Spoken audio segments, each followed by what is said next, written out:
হাসরের দিন আমরা সবাই আসামি হয়ে যাব। আমরা ওই আসামি হতে চাই না।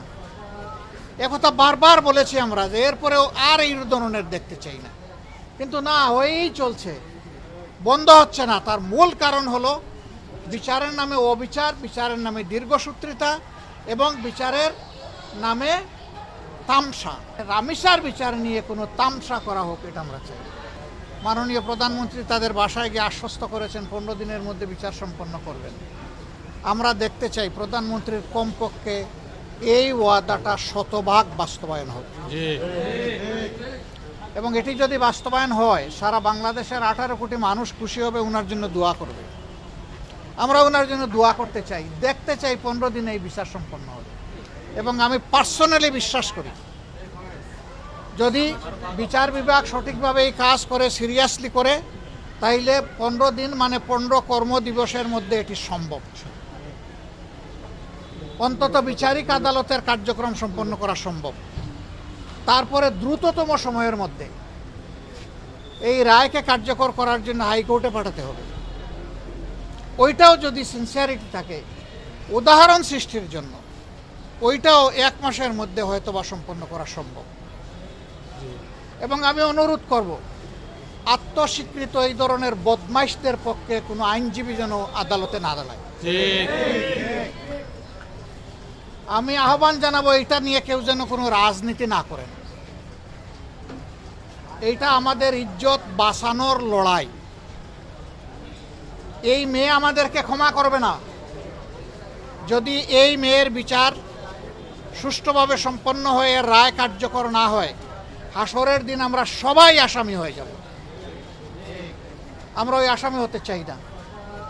একথা বারবার বলেছি আমরা যে এরপরেও আর এই ধরনের দেখতে চাই না, কিন্তু না, হয়েই চলছে, বন্ধ হচ্ছে না। তার মূল কারণ হলো বিচারের নামে অবিচার, বিচারের নামে দীর্ঘসূত্রিতা এবং বিচারের নামে তামসা।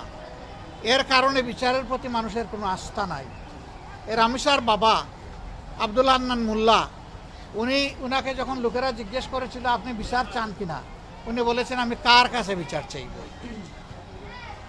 আমরা বিচারের প্রতি এই যে অনাস্থা তৈরি হয়েছে বিভিন্ন ধরনের হস্তক্ষেপের কারণে, আমরা চাই অনাস্থার সংস্কৃতি থেকে বিচার বিভাগ বের হয়ে আসুক। বিচার বিভাগ 100 বার স্বাধীন হোক এবং 100 ভাগ স্বাধীনতা নিয়ে তারা বিচার করুক, ন্যায় বিচার করুক। আমরা ওইটাই দাবি করব।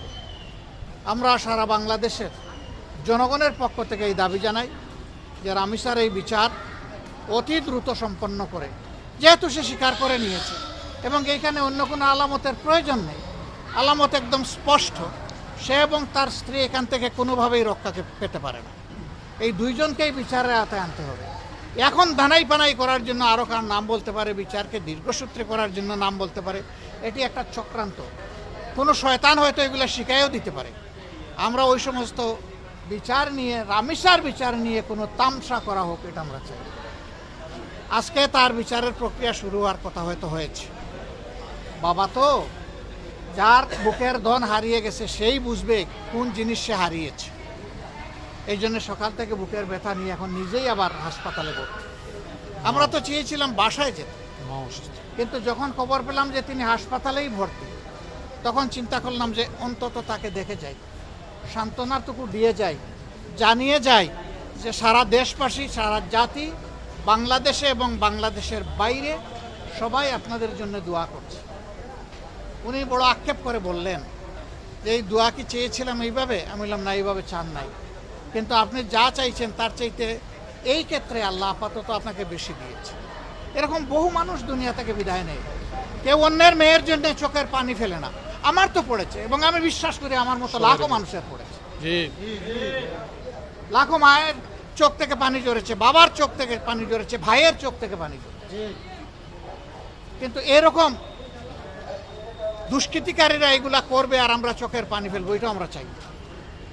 আমরা চাই এই সংস্কৃতি একদম বন্ধ হোক। ইনশাআল্লাহ আপনারা দোয়া করবেন।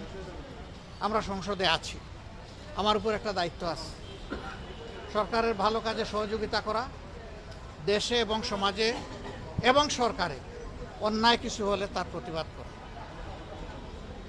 7 তারিখ বাজেট অধিবেশন শুরু হবে। আল্লাহ আমাকে বাঁচাইয়ে রাখলে, তৌফিক দিলে, ওই দিনই আমি এই বিষয়টা সামনে নিয়ে আসবো ইনশাআল্লাহ। এবং শুধু রামিসার জন্য না, এই দেশের প্রত্যেকটি মেয়ের হয়ে আমি দাঁড়াবো ইনশাআল্লাহ। প্রত্যেকটি মেয়ের বাবা হয়ে, তাদের দাদা হয়ে, নানা হয়ে আমি দাঁড়াবো ইনশাআল্লাহ। আমরা জানি না কতটুকু করতে পারবো, কিন্তু আমাদের এই লড়াই চলবে। এবং আমি বিশ্বাস করি এই লড়াইয়ের শেষ পর্যন্ত মানবতার বিজয় হবে ইনশাআল্লাহ, অসত্যের পরাজয় হবে ইনশাআল্লাহ। আমরা দোয়া করি রামিসাকে আল্লাহ তাআলা জান্নাতের পাখি হিসেবে করুন। তার মা বাবা দুজনই অসুস্থ, মা শয্যাশায়ী, বাবাও আজকে হাসপাতালে ভর্তি হয়ে গেলেন। এই দুইজনকে আল্লাহ তাআলা সুস্থতার নিয়ামত এনায়েত করুন।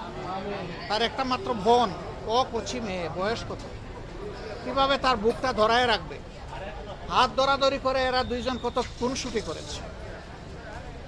সেই ছোট বোনটাই চলে গেল ওরে দুনিয়ায় রেখে, ও সহ্য করবে কিভাবে? আল্লাহ তাআলা ওলেও সবর করার তৌফিক দান করুন। আপনারা যারা এই ঘটনায় ব্যথিত হয়ে তাদের প্রতি সমবেদনা জ্ঞাপন করেছেন এবং দর্শক খুনির প্রতি ধিক্কার এবং নিন্দা জ্ঞাপন করেছেন, আপনাদেরকে আমি অন্তরের অন্তঃস্থল থেকে ধন্যবাদ জানাই।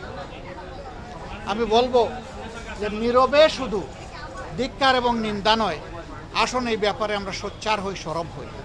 আমি আপনাদেরকে কথা দিচ্ছি, আমরা এ নিয়ে রাজপথে আসি, আমরা এ নিয়ে সংসদে থাকব এবং এ নিয়ে রাজপথে আপনাদের সাথেও আমরা থাকবো ইনশাআল্লাহ। এদেশ আমাদের, এদেশকে, এই সভ্যতাকে, এই সংস্কৃতিকে, এই মানবতাকে জাগিয়ে তোলা, বাঁচিয়ে রাখা আমাদের সকলের সম্মিলিত দায়িত্ব। আল্লাহ তাআলা এই দায়িত্ব আমাদেরকে পালন করার তৌফিক দান করুন। আমি একটা বিষয়ে কথা বলেছি অলরেডি, আর একটা বিষয়ে পরে কথা বলবো। আজকে আমি রামিসাকে এখানে রাখতে চাই, রামিসার সাথে আর কিছু শরীক করতে চাচ্ছি না, কারণ এই বিষয়টা রামিসা ব্যক্তি নয়, এই বিষয়টা গোটা জাতিসত্তার সাথে জড়িত। এই জন্য আমি আজকে আর অন্য কোনো প্রশ্নের জবাব দিব না বলে আমি দুঃখিত। আসসালামু আলাইকুম।